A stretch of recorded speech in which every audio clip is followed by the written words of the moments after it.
Hello everyone, today we have new video review and this time we're gonna check fresh release from IBG Models. As you can see, that's a 1/72 scale tank which copies Type 94 Japanese Tankette. And as you remember, Polish manufacturer released this tank before, but now we have a new version and now we are ready to review it. And let me remind you that we are still gathering money for the new camera. You can help us by pressing the donate button on our website.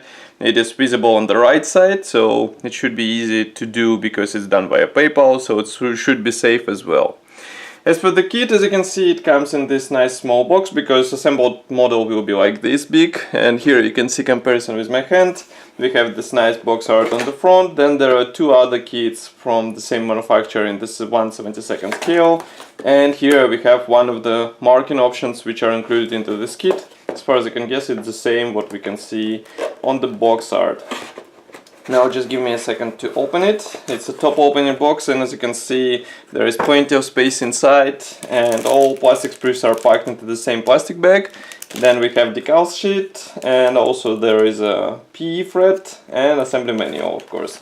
So we'll check them one by one. Of course we will start with plastic sprues because that's the most interesting part here, I would say. Just give me a second. I've assembled Type 94 kit before and I can say that it is easy to assemble, even though finished model won't be that big, and sometimes you have to even use tweezers because otherwise you can't handle those small parts. For example, here you can see first plastic sprue and you can see size comparison with my fingertip. These are really small suspension elements, and there are two sprues of this type because of course we need suspension elements from both sides.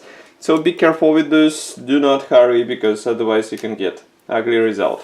Here you can see parts for the turret, and again nice molding quality. The only thing I will recommend to use plastic saw in order to carefully separate these parts of the frame. Here we have slightly bigger plastic sprue, and the most interesting part here is this and this, because these are tracks which are molded together with road wheels and drive sprockets, so you won't have to work with separate track links. You just place them on the tank and you're good to go. But maybe it might be tricky to paint these because they're molded again together with road wheels.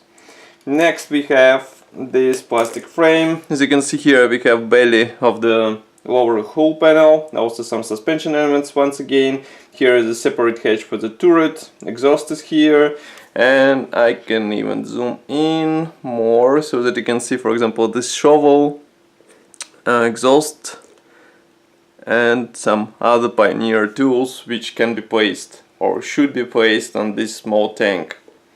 Next we have last gray plastic sprue, and here we have top hull part. As you can see, it is molded as one piece part, and note attachment points which are placed right on the bottom so that you won't be able to damage these external surfaces. And the same can be said about the turret part, and I really appreciate such design. I would say we are used to see it in IBG model kits, and I hope that we will see it in some other models as well, because it's a useful design solution. Which makes it easier to separate parts without worrying that you can somehow damage them while cutting them off. Next we have this small decals sheet as well as small PE thread. These are packed into the same plastic bag, and of course they will be used for detailing this kit. As you can see, decals are printed in tech mode, and note the size of those PE parts, they're really tiny, so they will require some attention as well. And next we have assembly manual. Here it is. It's a typical IBG Models color printed brochure. As you can see, we have parts map on the first page. Then we have assembly process which starts with suspension parts. We continue with hull. Then we install those PE parts. And note that you will have to bend this PE part for the exhaust protector, and here you can see that you will have to perform 7 steps in order to have your vehicle ready for painting. And here's only one marking option, and of course paint chart. So that's all for this video review. I hope you enjoyed it. As usual, don't forget to leave your opinion here in the comment section below. If you like this video, press the like button and subscribe to our YouTube channel, and I will see you in the next video review as usual. Bye.